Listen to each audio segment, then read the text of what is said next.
What's up everybody, Steven Zekieler here. It's time to bring you a new reaction video. But before that, 75% of you guys watching right now are not subscribed. This means two things. You're either brand new to the channel or returning. And I do hope that this video gets you to hit that subscribe button today.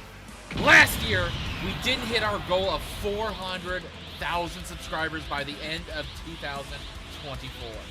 We almost got there, and we were so close to 100,000 new subscribers in that year. But I still need more people to join and subscribe to get my channel to hit 1 million subscribers. This upcoming year, the new goal is 500,000 subscribers, and I need you to hit that subscribe button today so we can hit it this year. I know we can do it.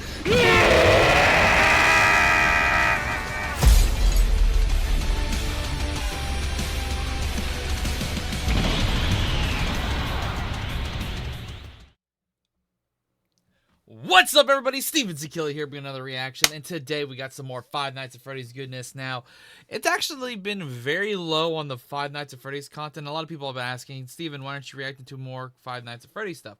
Honestly, there hasn't been a lot of requests, and not to mention, it really does feel like the hype for Five Nights at Freddy is not as strong as it used to be. Now, of course, I'm still a fan of Five Nights at Freddy's, and I absolutely love still checking out the content, of course. But there's also a lot of other content I've been exploring, trying out, and diving into, and there's been a lot of love for the multiple different types of content I tackle when it comes to reactions. So, thank you all for the support. And also, when it comes to some stuff, I get things noted and also notice some stuff here and there recommended to me that I go, ooh, I really do want to check that out. And that actually just makes me want to spring on it. Now, this is something I've always loved. I loved when it comes to the Five Nights at Freddy's stuff, seeing other people's perspectives, timelines, theories, all this stuff. I watched Game Theory.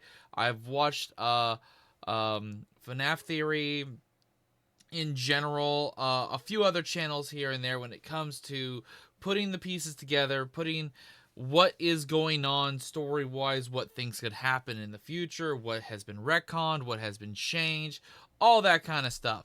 And this video was recently recommended to me on my Discord, and the person even noted saying, hey Steven, if you do react to this, please make sure to keep captions on, which I do have. So, we're checking out this one that is called, What If the Five Nights at Freddy's Timeline Was Planned from the Start? So, that is honestly, could be the case, but is a very interesting theory because of how many things have changed, how many things has been influenced and altered based off of different genres of stuff. Like we have the games, we have the books, and we have other books, and much more. Like there's certain things that have changed over time, so I don't think we would have had the road we had if it was the case, but I'm interested in seeing what this person means by that. Also, this video came out 3 weeks ago. It is getting a lot of popularity. It has over 600,000 views, and if you guys haven't already, please check out this channel yourself. Link will be down below. I'm doing my part. You should do the same. I'm hitting that subscribe button. I'm liking the original video. You should do the same. Link down below. And how do you guys think about this theory? Let me know that as well in the comments. And if you guys have other suggestions, let me know about them down below or post in our action idea section. Music, animation, theory videos when it comes to FNAF, I'm always down for more. And of course, if there's other stuff outside of FNAF you want me to react to, let me know about it as well. Either way, let's get into this and check out this theory right now.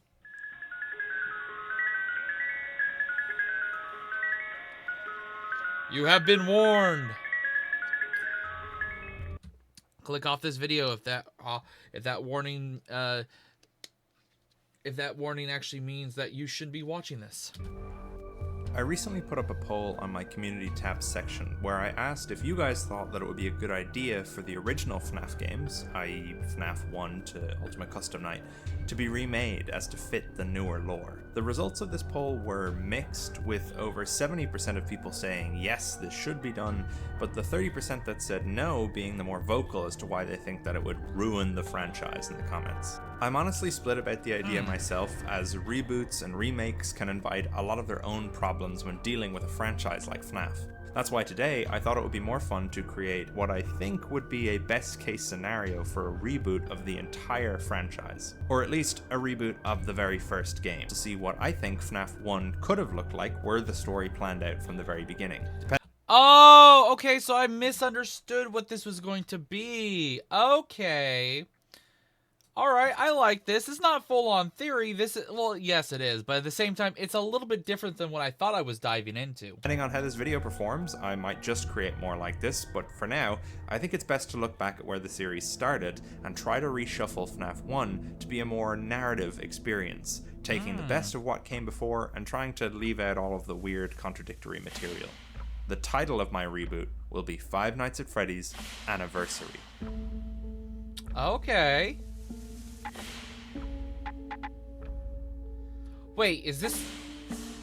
Did this motherfucker actually make a game, or is this just going to be animations that he got made? Ooh. Part 1, My Help reboot Wanted. would start exactly where the first game did. A newspaper article advertising the night guard shift for Freddy Fazbear's Pizza. Posted in the local newspaper, the Utah Province Daily Herald, is the following ad, published the 6th of November 1993. As you can see, not much here has changed from the original newspaper, aside from making the phone number to be the same from the Security Breach Fredbear posters, and updating the minimum wage. Again, I'm not doing this to fit with Security Breach, but just to leave fun Easter eggs from this previous version of the FNAF universe. Nothing from any of the games is applicable to this new reboot's lore. In my ideal scenario, I would also make that abundantly clear in community posts and advertising for the game before it released. The reason I decided to firmly set this game in 1993 rather than in 1989 or 1998 or 92 or any of the other proposed dates for the current version of FNAF 1 is mainly as a way to pay homage to game theory and their first FNAF video, which started the whole theorizing trend in the first place.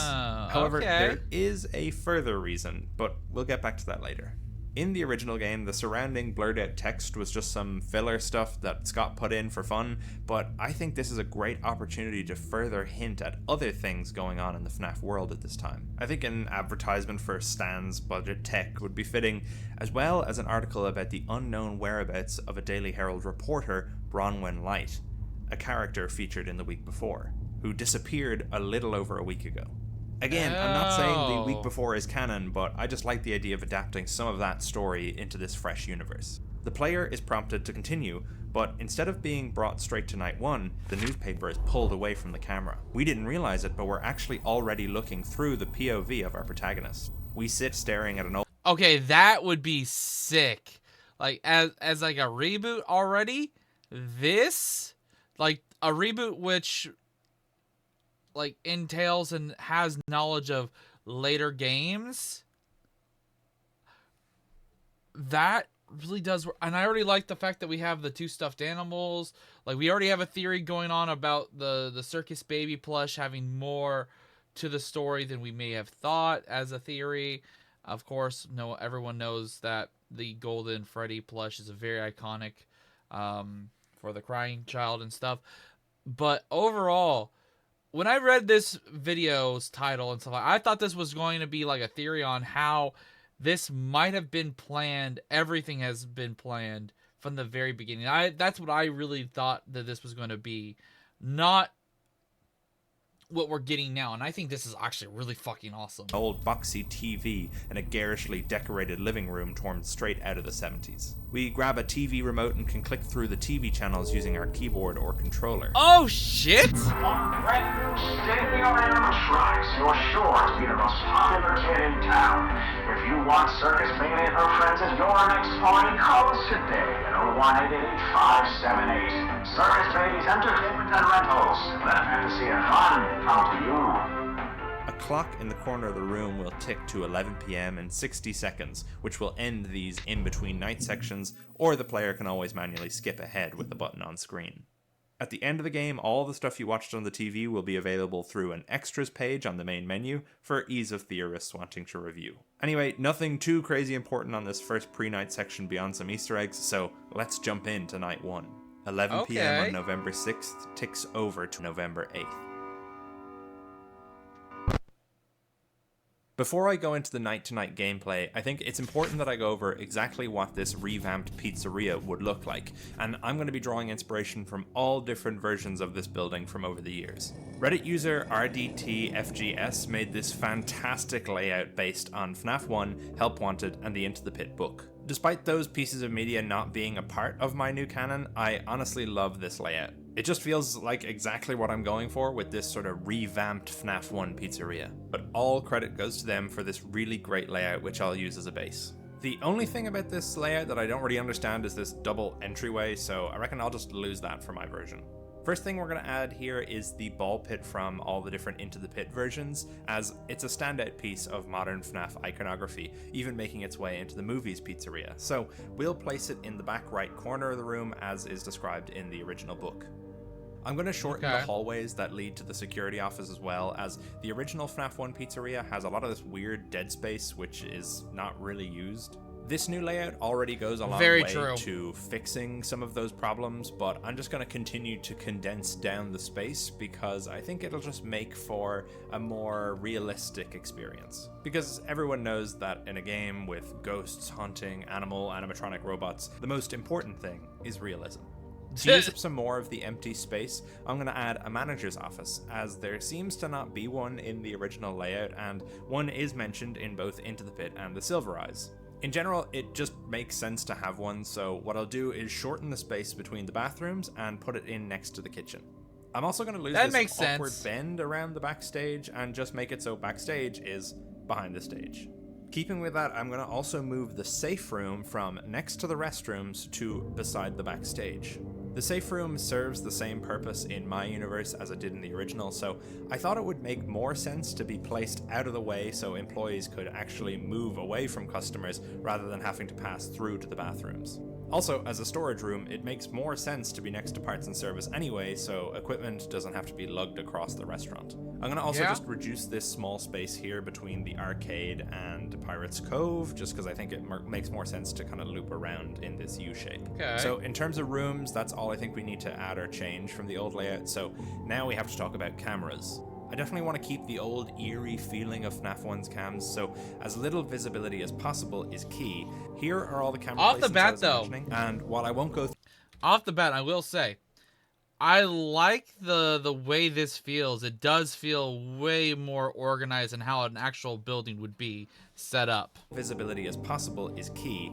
Here are all the camera placements I was imagining, and while I won't go through them one by one, the safe room will remain off camera beside the backstage cam.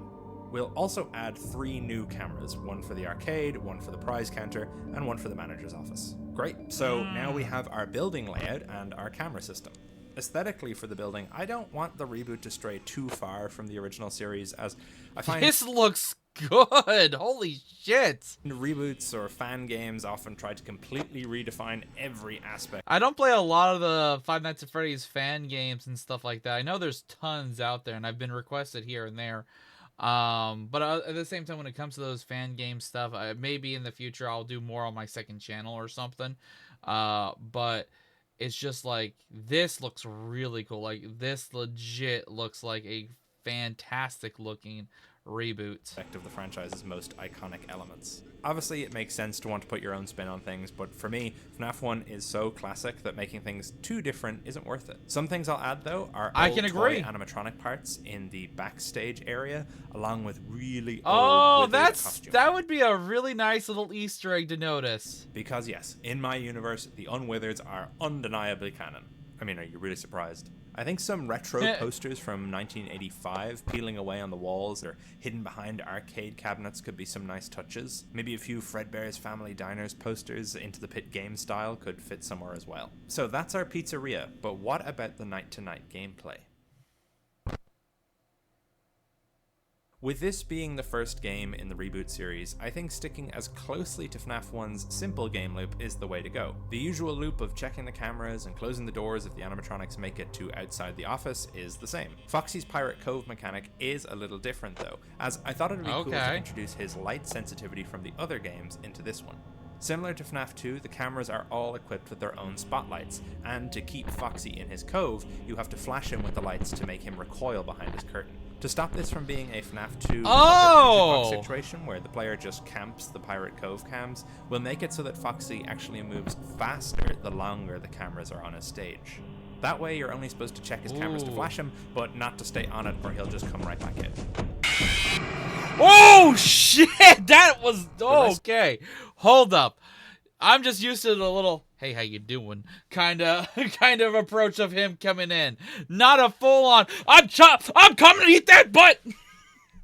Why did I say it like that? But you know what I meant. The animatronics stay mostly the same. Bonnie down the left hall, Chica down the right hall, but Freddy, while his gameplay is the same, has some interesting behavior. Every now and then, we can hear Freddy's music box echoing through the halls of the pizzeria. If we check the cams and locate Freddy while his music box is playing, we'll see that he is not facing the cameras as usual, but instead facing toward open ventilation shafts that'll come into play later. Oh. Whoa. Okay, wait. I got distracted. I honestly wasn't even paying attention to what he was saying. Just the fact that the way they started doing the flickering, I want to re-listen to everything right there. Is playing, we'll see that he is not facing the cameras as usual, but instead facing toward open ventilation shafts that'll come into play later. Oh. Okay.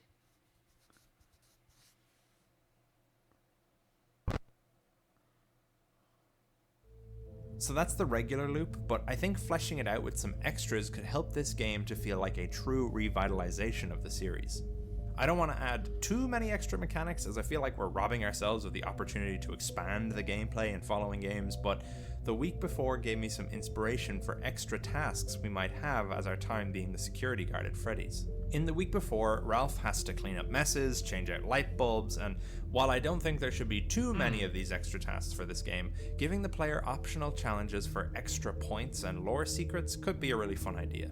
Some of these extra challenges could even help the player out with their regular check the cameras, close the doors gameplay. For example, a simple task could be to switch out a light bulb in the restrooms, just like in the week before. The player is shown on the map where their next task lies, and so they have to make sure there's no animatronics nearby before heading there. The player can then click a button on the screen and make their way to that room. How, you might ask? Well, the guard stands up from his chair, turns around, and enters the vents.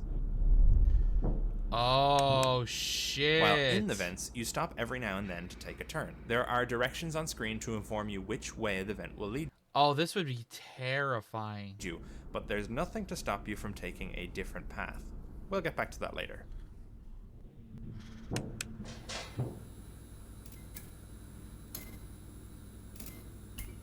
All of your tasks throughout the week would have a noise meter, which draws animatronics to them. If the player gets caught, they're dead. But if they succeed, they return to the office with no problem.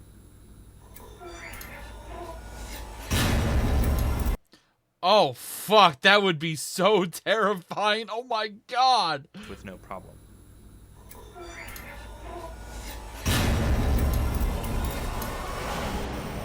I think it's better if the animatronics can't fit in these vents, as otherwise that's a whole other problem to deal with, and it's probably too much to add for the very first game in the series. Like I was saying, these should have a positive effect for the player on gameplay, so for our light bulb example, any animatronic that ends up in the restrooms will now spend more time in that area searching the lit up bathroom, meaning they are less likely to come and kill the player. I think these extra mini tasks would add a lot to the game, and they'd be randomized, so no two playthroughs would be the same. It'd also give the player an opportunity to see different parts of the pizzeria up close, rather than being stuck in the office the entire time. In terms of other extra stuff you can do, you can see that we've added an arcade to the map, so you know we've got to add some 8-bit minigames, but we'll talk a bit more about those in detail later on in the upcoming lore section of the video. Now, something much more substantial I'd like to change with this game is Night 5. Okay. I'm taking heavy inspiration from FNAF 4 here, but something I think was really interesting about that game was the choice to switch from the regular animatronics to Nightmare Fredbear on Night 5. Totally stealing that idea, Night 5 will have the player go up against the one and only Golden Freddy, who will be rocking his withered Fredbear look. Now, I'm all for the idea of Golden Freddy taking the form of his bandmates in the original series, but I think that was more of a response to the fact that Scott didn't plan out the series from the start, so he needed to explain why Golden Freddy looked different in the first game, despite there being no reason for the company to repair a suit that they're not using. However, we don't have to worry about any of that here, so in my reboot, Fredbear looks the same as he did all those years ago. Story-wise, there is a reason that Golden Freddy takes over on Night 5, but again, I'll go into that later in the lore part of the video. I imagine that on Night 5, everything starts up as normal, but we notice that by 1 AM, none of the band have even moved yet. Then, suddenly, the power in the building cuts out, the cameras go down, and we're left in the dark. Oh shit, this would be a sick twist. When the power comes back on, the stage is empty and Pirate's Cove is open. All of the animatronics have Okay, that's cool. I like all the detail they added with Pirate's Cove. disappeared, nowhere to be seen on the cameras. Switching to the backroom cameras shows that the camera has been knocked down from its original resting place and is now lying on the floor.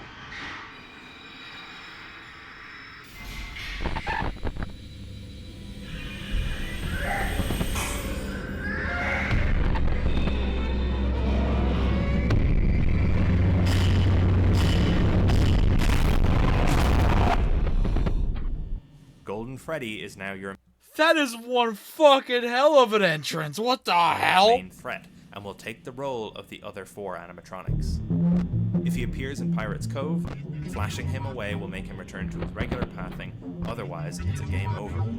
Surviving Golden Freddy is a difficult task, but if we do survive, well, we'll talk about that later. So that's Night 5, but I'm going to do away with Night 6 entirely. I think as cool as it is to have an extra night, the series is called Five Nights at Freddy's, so the custom night will act I would say at least still have the 2020 mode thing. as the extra night and be a non-canon challenge mode, and not have a night number. The custom night will provide the same options as usual, animatronic difficulty settings, any challenges like low power or longer nights, stuff like that. There will also be the option to activate Golden Freddy, who will take on the AI of the most difficult animatronic you have set and take over at 4 AM, Fnaf 4 style. So that's our gameplay, nights 1 to 5, along with any custom night shenanigans a player might get up to. But what does it all mean? What is the real story behind Five Nights at Freddy's Anniversary? This is lore! That changed the way a lot of games looked at storytelling. It had an undeniable impact on people when it released, and the same... Oh, I remember, like, back when this game fucking dropped, every single buddy was talking about it.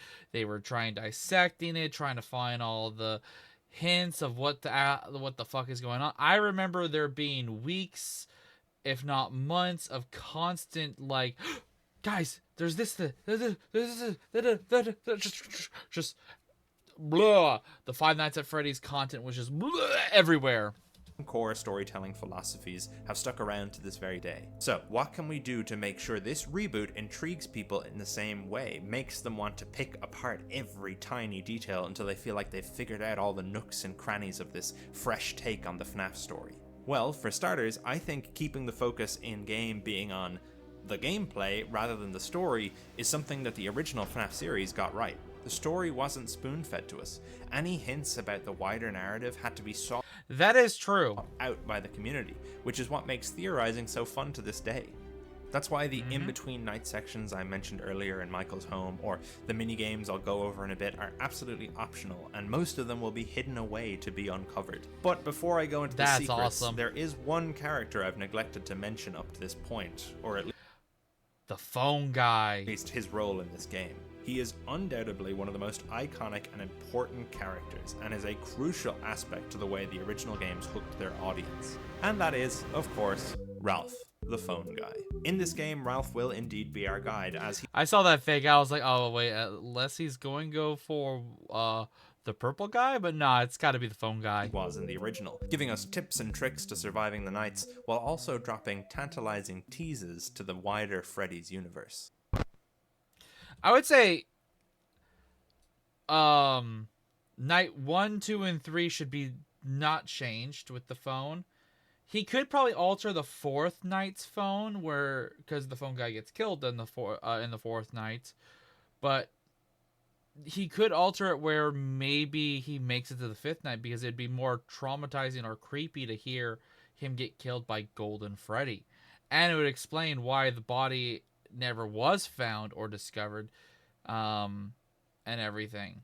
A little bit more intense. Hello? Hello? Okay, so we are getting... No, this is not the original, but this is already starting to sound like the original script. Hi there. I wanted to record a couple messages for you to help you get settled in over your first week on the job. I definitely could have done with a friendly voice on these long nights, so I thought I'd give you one to listen to. Ralph will introduce himself as the location's manager. My name's Ralph. I'm the manager of this fine establishment. I'm, also currently the night guard and the janitor. Staff has been hard to come by as of late, but thanks to you, I finally have a replacement. Someone's coming in from on high to be the new manager, but you have the privilege of guarding the building after hours, and cleaning up a few things here and there. This is my last week on the job, so we'll both be braving new beginnings together. Let's see here. There's an introductory greeting I'm supposed to read. You know, sort of a legal thing they had to bring in a few years back. He'll give a hilariously satirical company greeting that no sane person would stick around to hear the end of, because they'd already be out the door looking for a safer line of work. Ralph assures us nothing will go wrong, as everything in Freddy's has a completely logical explanation. Ralph mentions that the animatronic characters have been stuck on stage since the bite of '87. Yeah, things really haven't been the same since then. You know, people could excuse one bite, but two? In 4 years? PR really had a hard time with that one. Anyway. Ralph explains that the animatronics get a bit quirky at night. They're set to free roam at night to stop their servos from locking up and move toward wherever the people are. They can't seem to recognize adults after hours, and so they think you're an endoskeleton without a costume on. That leads to them stuffing you inside an empty suit, killing you. This final point is confirmed to us anytime we die, as we're brought to a game over screen where our player is seen stuffed into a moldy yellow rabbit costume in the back room. Oh, what? Okay, that would be a huge change. Instead of it just being a random extra Freddy, it's not Springtrap, but Spring Bonnie? On night 2, Ralph congratulates us on making it past our first night shift. Hello? Hello? Hey, look at you. Night 2. You're a natural. Probably. We're reminded that the work of Fazbear security guards extends beyond sitting in an office watching screens all night. Sometimes there'll be busybody work that needs doing around the place, which you'll be notified on your cameras about. Yeah, because the extra game mechanics, it makes sense to at least change up night 2 for that stuff, yeah. If you do need to leave, though, use the ventilation duct situated behind you, on account of the animatronics roaming and looking to stuff you into a suit. Be careful not to get lost, and once you're back out on the other side, try not to be too loud. The vents aren't big enough for the animatronics to fit through, though, so you should be fine. Ralph also explains that Foxy, his favorite animatronic, is located in Pirate's Cove. Despite being marked out of order, he's still active at night. He doesn't like being watched, so it's best to stay away from his camera as much as you can. If he starts poking out, though, you can just hit him with your camera lights. Yeah, he always had a problem with lights, that one. Wish we knew that back before he... never mind. On night 3, Ralph is surprised Okay. Before he... Oh, it's like kid drawing of Foxy, it looks like. Yeah, but with bloody teeth. Oh, there's a child in the mouth. Never mind. No, that's a child's head. Wait, let me go back. Yeah, because there's the torso and arm. Oh, okay. Never mind. On night 3, Ralph is surprised we're still working here. The turnaround on guards is usually quite high. He supposes that we might never listen to this message, and if we don't, then that means Fazbear will be hiring again. I really hope they don't call me. I don't know if I can turn them down. Ralph tells us that if we ever get... I'm sorry, but Ralph, you're dumb. If you got called back after, like, if you survived what you're about to go through, I don't think you would ever come back. Bored, we can always check out the arcade. Some of the games are a bit glitchy, but most of them are fine. You know, leaving the office unnecessarily during the night isn't the best idea, but a quick game here or there can be good for the soul. Just use the vents to get there, and be back as quickly as possible. I like that. Encourages you to find some secrets. That's cool. Those arcades are loud. Of course, this is a hint that there are playable arcades which will be later used to feed more story to the player. On night 4, Oh, that'd be... This genuinely feels like such a great concept for a fan-made anniversary game. Hello? Wow, you're still here, listening to this. Hopefully. Ralph's voice sounds tinnier than usual, and he's whispering. Oh, he's in the vent. I hope your night's going better than mine. I popped out for a minute to get in a game of Fruity Maze and, guess I lost track of time. But it nearly got me. I panicked and jumped in the vents, but I got a little turned around on the way back to the office. I'm using my cell phone now to call the voicemail system. I hope this message makes it to you. I'm not really sure where I am. It's a bit of a maze in here. Fruity Maze. I'm going to try and hold out here for the night. Wait for them all to reset in the morning. In fact, I don't know why I didn't think of this before. I'm probably safer here than you are. Freddy's going to get him, even in the vent. He's the only animatronic thing. Because that's why Freddy was looking at... Oh, okay. So, there you go. That's your tip for tonight. Hide in the vents. Wait. Ralph goes quiet. There's a strange slithering sound coming through the phone. Huh. I didn't even know we still had you around. Is that going to be the marionette? Oh no.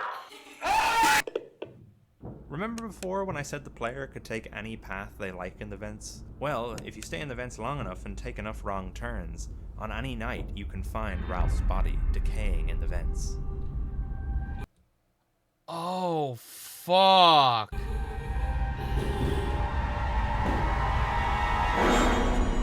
It is the marionette! I fucking called that shit! Holy fuck, that would be terrifying!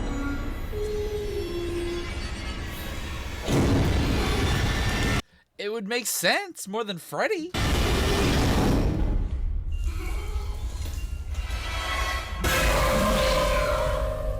You're not allowed here. That's right, the puppet's in FNAF 1, baby! So, obviously, in the original series, the puppet... I will have to say, sometimes fans come up with some crazy, amazing concepts and shit, and this is fucking one of them. God damn. wasn't invented until FNAF 2, and thus had no way of appearing in the first game. Despite the second game actually being a prequel, I didn't want to just add the puppet in as a regular character, but the idea of just ignoring her existence Secret Easter egg death. That is awesome. Because when you find the body, it's that means you just die.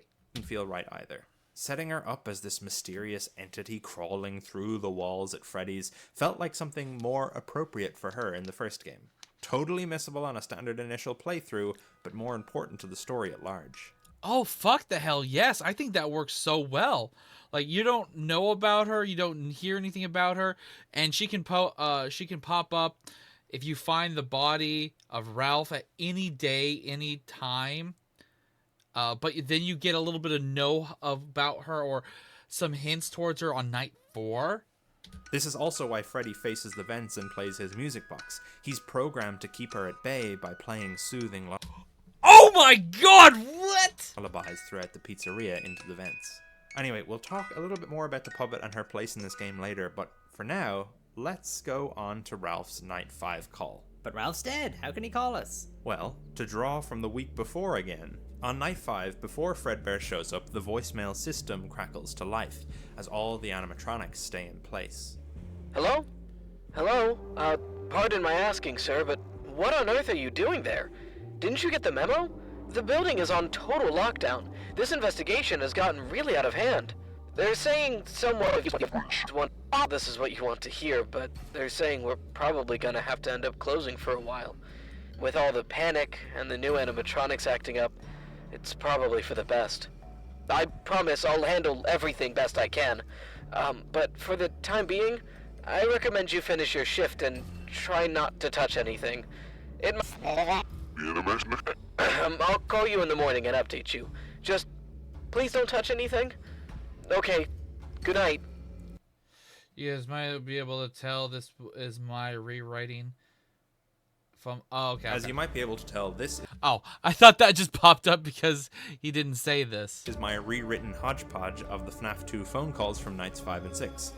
I have ideas about how that game would work, but rest assured that if I ever talk about what I'd do for that game, it would absolutely Ooh, I'm already down for a sequel to this video. This is fucking fire. use this as the night 5 phone call there as well. The night then proceeds with Golden Freddy doing his thing, and that's the end of Ralph. This game would be full of small, creepy Easter eggs just like the first game, posters changing on the wall, characters with rare screens or glitchy hallucinations, that sort of thing. I was also thinking you could have it fun to rattle fun. The only Easter eggs that I want to actually put focus on are the newspaper. Like what you just did here is kind of an Easter egg. Or glitchy hallucinations, that sort of thing. I was also thinking you could have it fun to anniversary codebreaker.com hint in the caption to find the code. fun. Only Easter eggs that Huh. Okay. Is that why you had me put on the captions? I want to actually put focus on are the newspapers, which I'm going to have make a return from the original. These were the thing that started it all back in the day, so I think it's only fitting we keep them as part of the reboot. On some of the cameras and in some of the rooms you can visit, newspaper clippings can be found, appearing and disappearing along the walls of the pizzeria. Much like the original, they tell of the missing children's incident. 5 confirmed victims of Fazbear disappearances. After the company's promise of safety following the multiple incidents which occurred at their establishment many years ago, locals are horrified to see the same tragic patterns repeat themselves. Mascot killer still at large. Fazbear's Pizza closed for public safety. Despite management assuring the public that the closure is only temporary, it seems unlikely customers will be willing to trust the company ever again. Other Fazbear locations around the country have also been negatively stigma surrounding these incidents. CEO of Fazbear Entertainment found guilty. Linked to an Indian hurricane breathed a sigh of relief after the former CEO of Fazbear Entertainment was convicted last Thursday. Police suspect he was likely also responsible for the disappearance who went missing from the same establishment. Classic Freddy and Friends returning. New robots scrapped.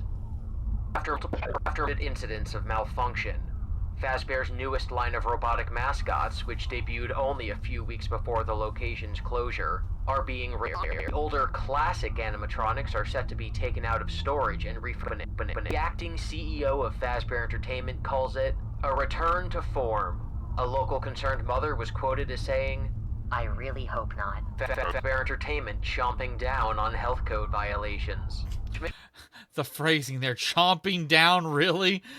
As your headliner? What the fuck? Management assured the Herald that the robotic mascots are cleaned regularly, but that the foul black mutants, which reportedly leaks from the mascot suits, returns without explanation. An official statement from Fazbear attempted to explain this bizarre, upsetting alleged phenomena as unavoidable operational leakage. The health department told the Herald it isn't satisfied with this answer. As AKA, there's dead bodies in the suits and they don't want to clean them out.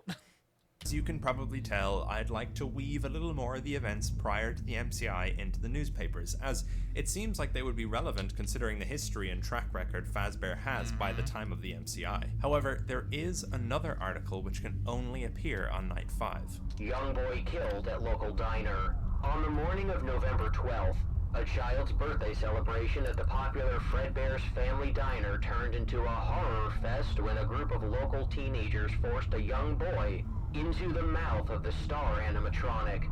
The twisted prank gone wrong ended in tragedy when the robotic performer crushed the boy's head, killing him instantly. The 4 young men are awaiting a consolidated hearing in Utah Juvenile Court, but sources say the victim's older brother led the brutal act and may be more liable, thus potentially charged as an adult. Damn. These newspaper moments, like clips and stuff people would find in this game, if this version of the game actually was released back when FNAF 1 came out, this would be so good and so much more crazy, because this is like, we've barely got a ton, like, this is giving us so much for the future games, the connections, the links, everything. It's really fucking good. I probably don't need to tell you what this particular newspaper article is referring to. As mentioned previously, the arcade cabinets in Freddy's will be accessible to the player to provide further Easter eggs and lore hints. The player can go to and from the arcade at will, but can only play through one on each night without risk of being caught by an animatronic. There will be 5 minigames in total, and thus, to access the full ending of the game, one must complete an arcade cabinet every night. In classic Midnight Motorist fashion, there are 2 layers to each game: the regular game, and the hidden lore section, which can be reached through glitches or secret exits in the level. Arcade 1, Freddy in Space, Reloaded. This arcade is a platformer/shooter where you play as Freddy Fazbear, battling space aliens as you try to make it to the end of And the that's definitely an Easter egg for a few This things. game is a simple, goofy Mario clone, but one of the platforms colored purple will allow you to glitch your way out of bounds. Freddy falls off screen, and as he goes, his pixelated art form will slowly degrade until he no longer resembles a bear. Instead, he is now a child, standing in a pizzeria.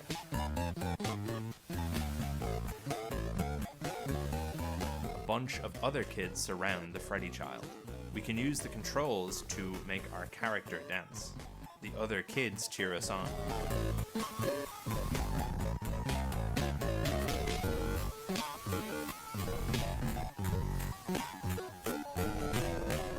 And with that, a small glimpse and a small hint of William Afton, aka Springtrap in the future.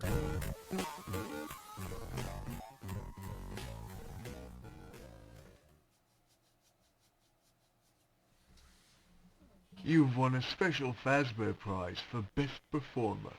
Follow me.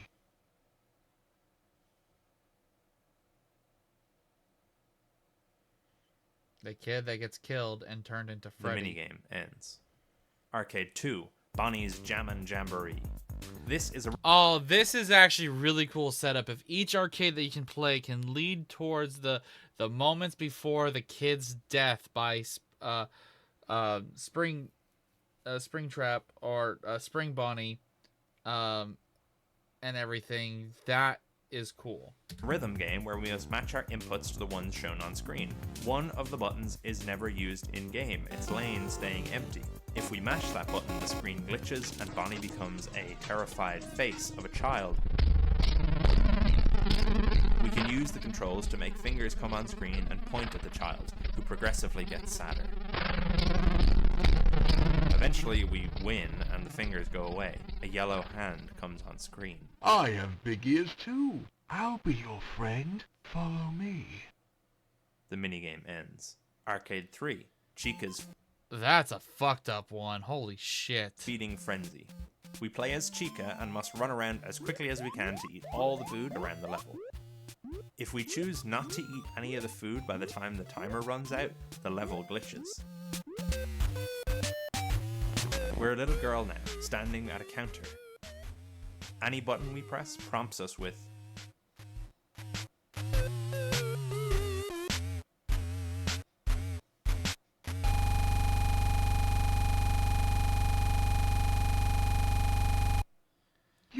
A pizza slice for $7? That's pretty expensive for the time frame. Look hungry. I'll show you where you can have all the food you like. Follow me. The minigame ends. Arcade 4, Foxy's Pirate Ship Simulator. We play as Foxy, navigating a ship through stormy waters. We have to avoid big icebergs and shoot other pirates who are trying to board the ship. If we ignore on-screen warnings, we can sail off course and run the ship aground. If we do that, the game glitches. We are now a young boy. Other children sneer and laugh. They take our glasses off and break them. The children leave. A blurry yellow rabbit approaches. Your eyes don't work too well. I have a friend just like you. Would you like to meet him? Follow me. So simple, but great setup for the storyline of how and what happened to the kids that disappeared.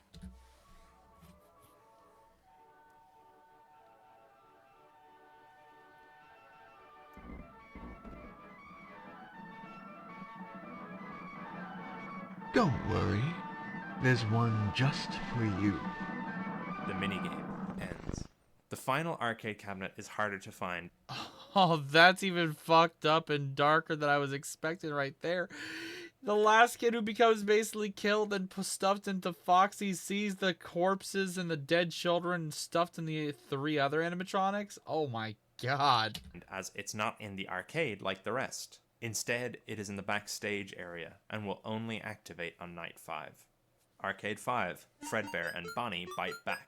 We play as Fredbear in a much simpler style of arcade than the rest, from a Pac-Man previous style generation of arcade machines. It's a Pac-Man style clone where we're trying our best to beat a yellow Bonnie by eating all the bits on screen before he does. We can find a section of the map which we can pass through and bite our way off screen. We continue moving through a black void until eventually finding a young boy crying.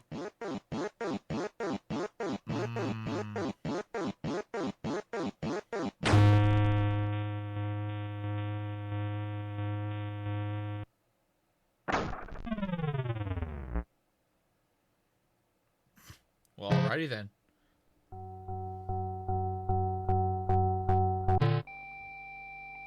A young girl is beating up another child. We must press buttons to beat them more and more. The kid runs off crying. The yellow rabbit appears. Quickly! If he tells his mummy, you'll be in big trouble. I can hide you. Follow me.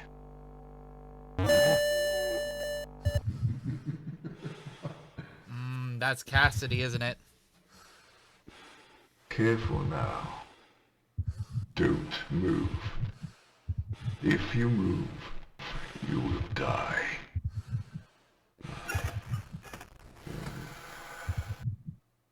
My son is in there with you. It's your job to put him back together. Let your anger give you the strength. Now you can move.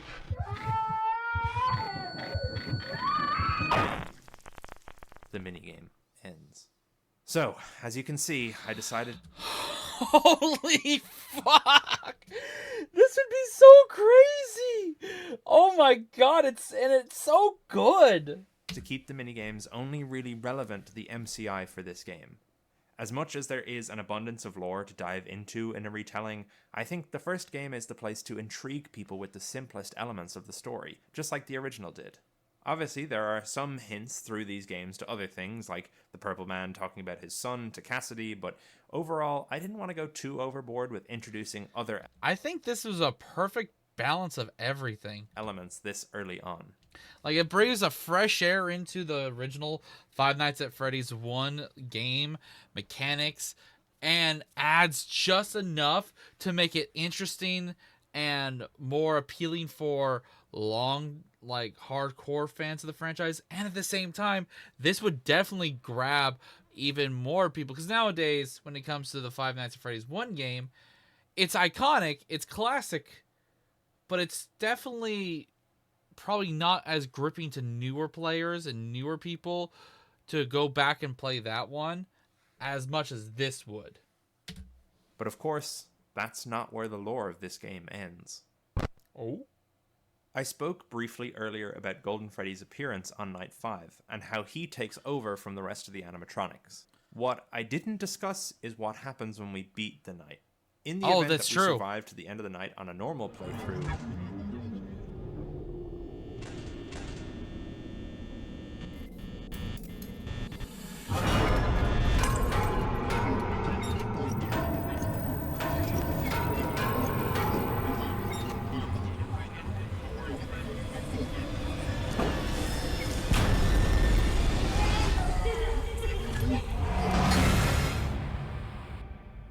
So you lose no matter what, even if you win. Fade in on a notice of termination. Note: didn't bother to turn up second week. Your first week's pay will not be issued.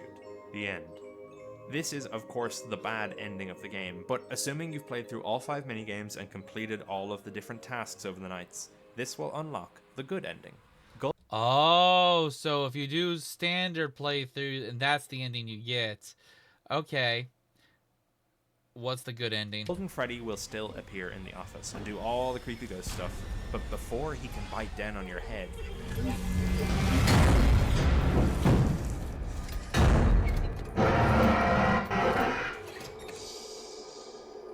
They don't recognize you, but I do now.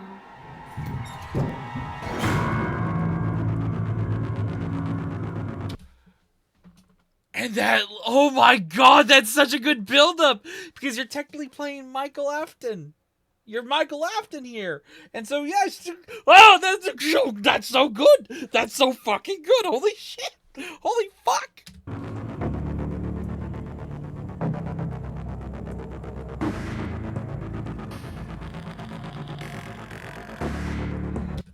With everything that happened, is this an actual game?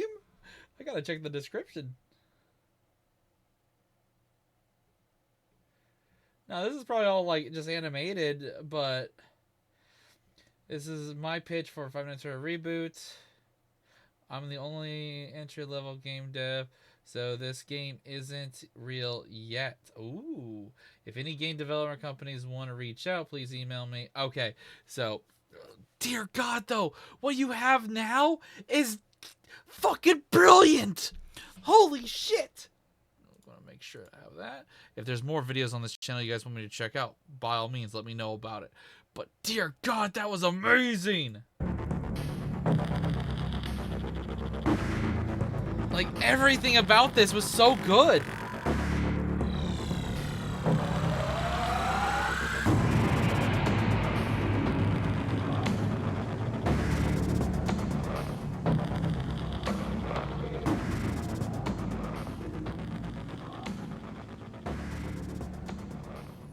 Okay, well, I will leave that stuff to you guys. If you guys want to go find the codes and everything. But I'm looking forward to more on this channel. If you guys are interested in this channel, please show your support no matter what. If you made it to this point, you have to at least go to the original video, watch it again, experience it again for yourself. Look for these codes, try to find this, maybe solve whatever codes he put in here with this website and everything. And make sure to hit that subscribe button. Make sure to hit the like button. And do all that good stuff. Help this channel. This video with over 600,000 views, over 56K likes. And how has this channel not been grown up, or growth haven't been bigger? Honestly, I feel like this should have probably got him already above 80,000 to maybe even closer to 100,000 subscribers. So do me a favor.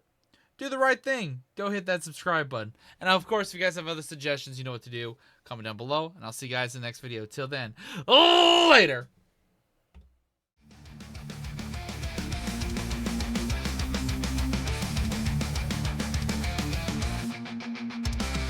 In the pixelated world where the gamers unite, there's a name that shines bright, bringing joy to the night. Steven's killer, he's the king of the screen. With his epic playthroughs, he raises a knee. Laughing out loud as we watch him explore. From horror to laughter, we can't help but want more. With a heart full of passion, he shares his delight. Steven's killer, take us on another one.